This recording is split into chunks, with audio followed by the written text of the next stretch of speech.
Bintang-bintang bergerak aneh.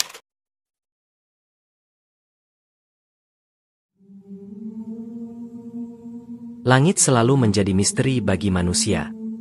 Malam hari, orang-orang di berbagai penjuru dunia terbiasa menatap gugusan bintang, mencari petunjuk arah, atau menjadikannya tanda musim. Tetapi pada malam kelahiran Nabi Muhammad SAW, langit tidak tampak biasa. Ada fenomena kosmik yang membuat para ahli perbintangan, rahib Yahudi, dan pendeta Nasrani terperanjat. Sejumlah riwayat menceritakan bahwa ketika Nabi Muhammad SAW lahir, sebuah cahaya terang memancar dari tubuh beliau dan membelah langit.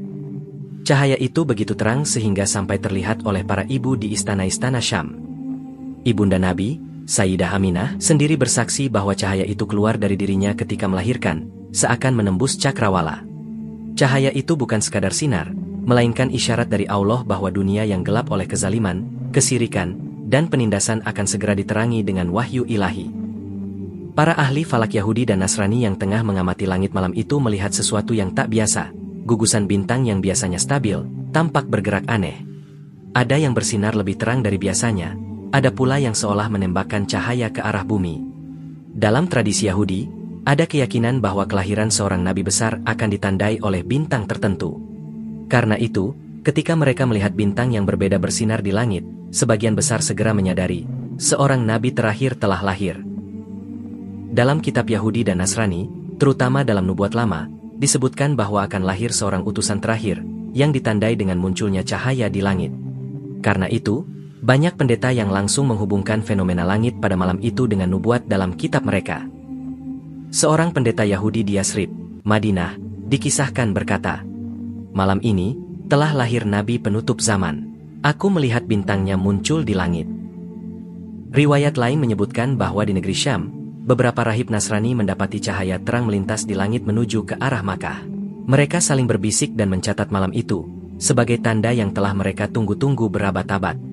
Salah seorang rahib bahkan berteriak kepada jamaahnya, "Telah lahir cahaya yang akan memadamkan seluruh api kegelapan.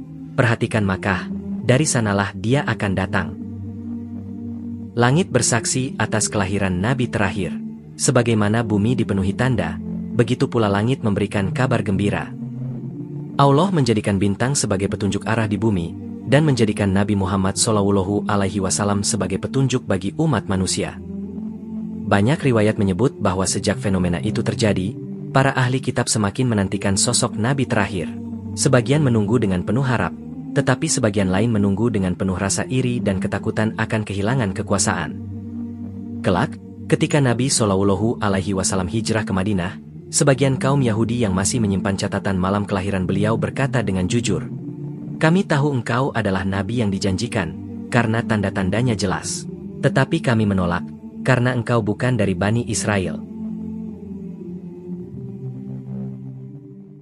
Sambutan para penunggu langit, malaikat dan jin. Kelahiran Nabi Muhammad SAW bukan hanya disambut oleh manusia, tetapi juga oleh makhluk langit. Malaikat yang selama ini menanti detik-detik kelahiran beliau turun menyebarkan kabar gembira.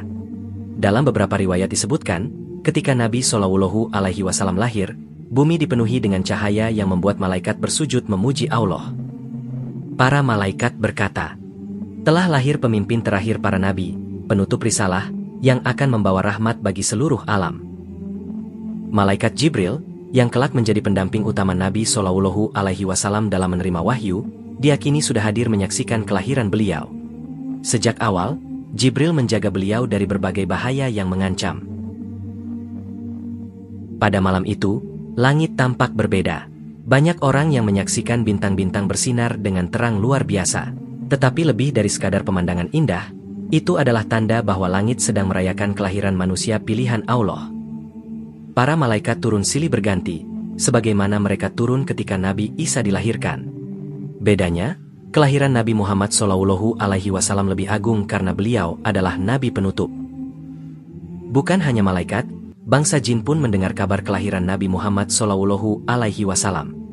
Dalam banyak riwayat, disebutkan bahwa sejak malam itu, jin tidak lagi leluasa naik ke langit untuk mencuri dengar berita gaib.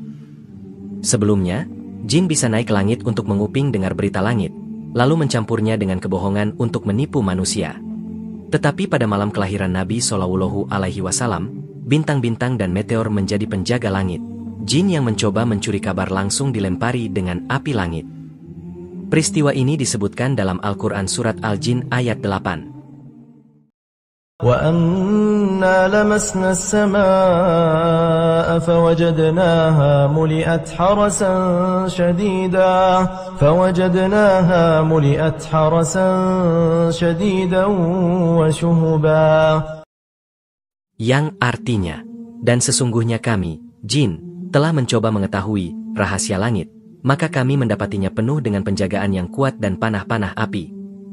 Ini adalah tanda bahwa era wahyu telah dimulai, dan jin tidak lagi bisa mencampuri berita langit. Beberapa jin yang jujur menyadari bahwa kelahiran Nabi Muhammad Shallallahu Alaihi Wasallam adalah awal dari kebangkitan kebenaran. Mereka menanti masa ketika Nabi akan diutus secara resmi, dan kelak mereka menjadi golongan jin pertama yang beriman setelah mendengarkan bacaan Al-Quran dari lisan Nabi Shallallahu Alaihi Wasallam di lembah Nahlah.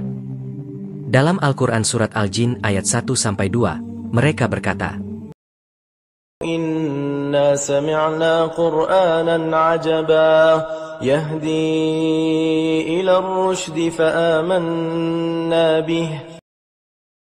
Yang artinya, kami mendengar bacaan yang menakjubkan, yang memberi petunjuk kepada kebenaran, maka kami beriman kepadanya. Dengan demikian, kelahiran Nabi Muhammad Shallallahu Alaihi Wasallam adalah peristiwa kosmik yang melibatkan seluruh alam, bumi, langit, malaikat, dan bahkan jin. Alam gaib pun berguncang menyambut datangnya sang penutup para nabi. Reaksi para dukun, paranormal, dan ahli nujum Arab. Pada masa jahiliyah, kaum Arab sangat percaya pada ramalan dukun atau biasa disebut kahin dan ahli nujum. Mereka dianggap bisa membaca tanda-tanda alam, mendengar bisikan jin, bahkan mengetahui masa depan.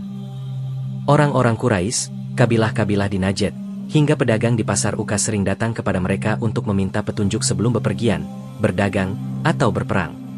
Namun, malam kelahiran Nabi Muhammad Shallallahu Alaihi Wasallam mengguncang dunia mereka. Banyak ramalan meleset, bisikan jin yang biasanya jelas tiba-tiba terputus, dan tanda-tanda langit yang mereka tafsirkan justru tidak bisa dipahami. Sebelum Nabi lahir, para dukun sering mendapatkan informasi gaib dari jin yang naik ke langit untuk mencuri kabar dari langit. Tetapi setelah malam kelahiran Nabi Shallallahu Alaihi Wasallam, jalur informasi itu tertutup rapat. Para jin dihalangi dengan lontaran api langit, sehingga mereka tidak bisa lagi turun memberikan kabar pada dukun. Hal ini membuat para kahin gelisah. Banyak di antara mereka kehilangan kekuatan ramalannya dan mulai ditinggalkan oleh masyarakat. Beberapa catatan sejarah menyebutkan, pada malam kelahiran Nabi Shallallahu Alaihi Wasallam, banyak dukun Arab bermimpi buruk. Ada yang bermimpi istananya roboh, ada yang bermimpi mata air mengering, dan ada juga yang bermimpi unta-unta mereka lari tanpa sebab. Mimpi-mimpi itu ditafsirkan sebagai pertanda bahwa kedudukan mereka akan runtuh dan akan datang seorang nabi yang menghapus peran perdukunan serta syirik. Seorang ahli nujum terkenal di Najd disebut melihat bintang yang belum pernah ia lihat sebelumnya.